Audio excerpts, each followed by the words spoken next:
পুকুর বা নদীর শান্ত পানিতে সাঁতার কাটার আনন্দ সবাইকে টানে। ঠান্ডা পানি শরীরে স্পর্শ করলে মন সতেজ হয়ে ওঠে। কিন্তু এই মুহূর্তের আনন্দই এখন জীবন সংশয়ের কারণ হয়ে উঠেছে ভারতের কেরালা রাজ্যের বাসিন্দাদের জন্য। ভারতের কেরালায় মস্তিষ্ক খেকো অ্যামিবার সংক্রমণ মারাত্মক রূপ নিয়েছে। এই অ্যামিবার কারণে সৃষ্ট মেনিনগো এনফ্যালাইটিস বা পিএএম রোগে আক্রান্তের সংখ্যা বৃদ্ধি পেয়েছে।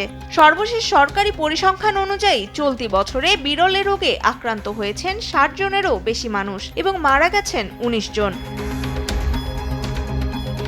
আমি বুঝি নির্মাণের শিল্প, সালাম স্টিল বোঝে ডিউরেবিলিটি। সালাম স্টিল, মোস্ট ডিউরেবল স্টিল। স্থানীয় প্রশাসন এই পরিস্থিতিকে বড় চ্যালেঞ্জ হিসেবে দেখছে। অতীতে নির্দিষ্ট কিছু জেলায় এর সংক্রমণ দেখা গেলেও এখন পুরো রাজ্যে ছড়িয়ে গেছে। ৩ মাসের শিশু থেকে ৯১ বছরের বৃদ্ধ কেউই মুক্তি পাচ্ছে না এই ভয়াবহ রোগের সংক্রমণ থেকে।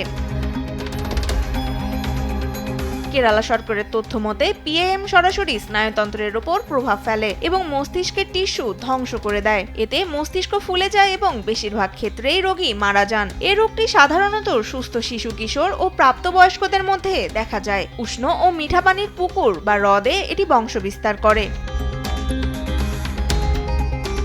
এই রোগের লক্ষণগুলো অন্যান্য ব্যাকটেরিয়াজনিত রোগের মতোই এবং রোগ নির্ণয়ও কঠিন, তাই মৃত্যুর সংখ্যাও বেশি। মস্তিষ্ক খেকো এসব অ্যামিবা উষ্ণতা পছন্দ করায় গরমের সময়ে এই রোগের সংক্রমণ বেশি দেখা যায়।